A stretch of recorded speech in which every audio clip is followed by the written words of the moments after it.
Hello students, welcome to 1 plus 1 channel.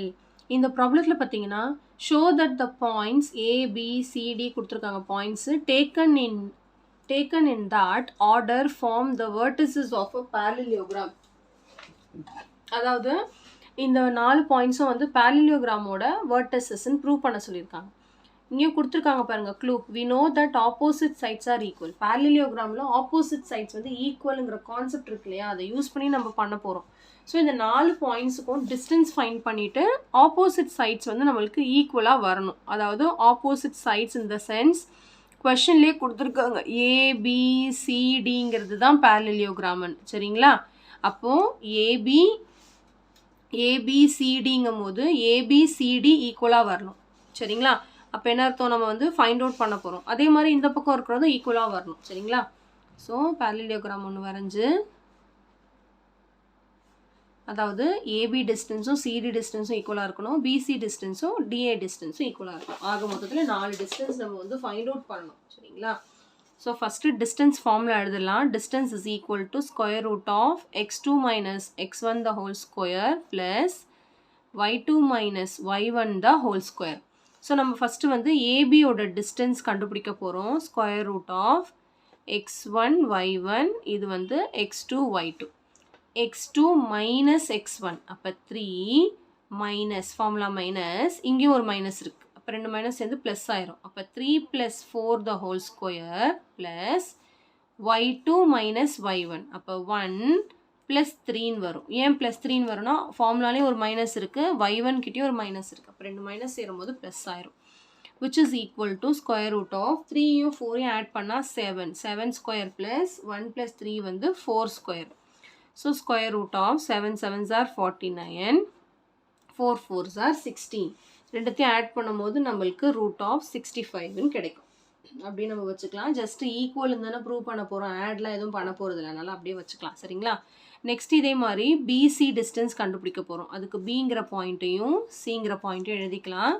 So இது x1 y1 x2 y2. So PC is equal to square root of x2 minus x1, 3 minus 3 the whole square plus y2 minus y1, 6 minus 1 the whole square. 3 minus 3 0, 0 square plus 6 minus 1 5 square. So which is equal to இது 0 அப்படியே விட்டுறலாம். 5 square பண்ணால் 25 கிடைக்கும். 25க்கு வந்து root இருக்குது 5. So AB வந்து root 65ன்னு கிடச்சிருக்கு, PC வந்து 5ன்னு கிடச்சிருக்கு. மீது ரெண்டுமே இதுக்குள்ளே தான் வரும். கரெக்டுங்களா? இப்போ அடுத்து வந்து சிடி ஃபைண்ட் அவுட் பண்ண போகிறேன். சி வந்து 3,6, டி வந்து -4,2. ஸோ x1 y1 எடுத்துக்கலாம், இது x2 y2ன்னு எடுத்துக்கலாம். இப்போ சிடியோட டிஸ்டன்ஸ் ஃபைண்ட் அவுட் பண்ண போகிறோம். Square root of x2 minus x1, -4 - 3 the whole square plus y2 minus y1, 2 - 6 the whole square. Next -4 - 3 பார்த்தீங்கன்னா -7ன்னு வரும். ஏன்னா சேம் சைனாக இருக்குது, ஆட் பண்ணிவிட்டு அதே சைன் எழுதுறோம். 2 - 6 வந்து -4, டிஃப்ரெண்ட் சைனாக இருக்குது, சப்ராக்ட் பண்ணிவிட்டு பெரிய நம்பரோட சைன் எழுதியிருக்கேன். 7 ஸ்கொயர் பண்ணால் -7 × -7 will become minus into minus plus ஆயிரும் 49. -4 × -4 16 ஆயிரும். ஸோ ரெண்டுத்தையும் ஆட் பண்ணும்போது நம்மளுக்கு 65ன்னு கிடைக்கும். ஸோ சிடி எவ்வளோ கிடச்சிருக்கு, ரூட் 65ன்னு கிடச்சிருக்கு. இப்போ இதே மாதிரி அடுத்து டிஏ கண்டுபிடிக்கணும். டி பாயிண்ட் வந்து -4,2, ஏ பாயிண்ட் வந்து -4, -3. ஸோ இப்போ இது x1 y1, இது x2, இது y2. டிஏ கண்டுபிடிக்க போகிறோம்.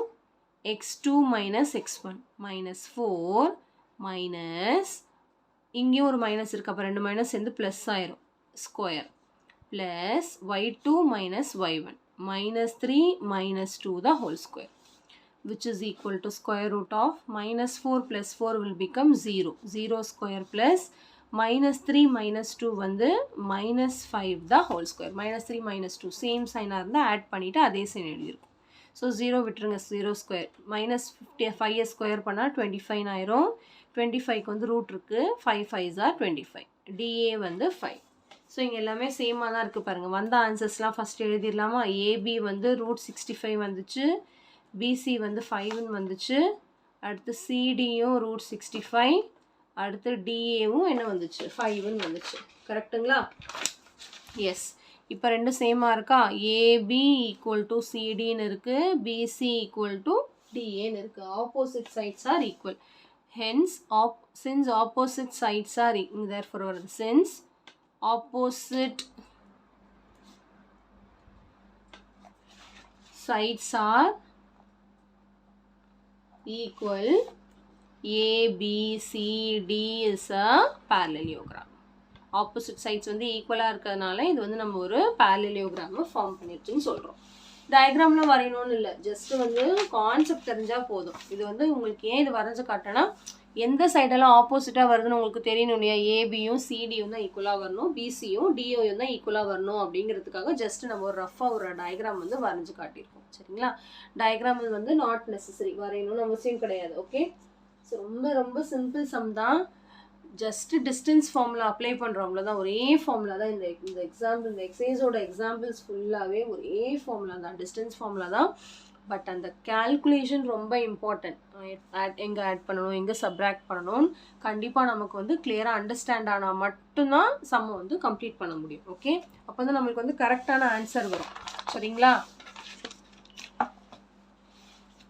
ஸோ கண்டிப்பாக இந்த சம் நல்லா உங்களுக்கு கிளியராக அண்டர்ஸ்டாண்ட் ஆகிருக்கும்னு நினைக்கிறேன்.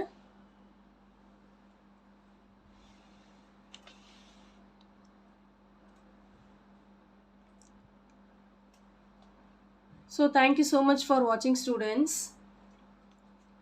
Bye bye.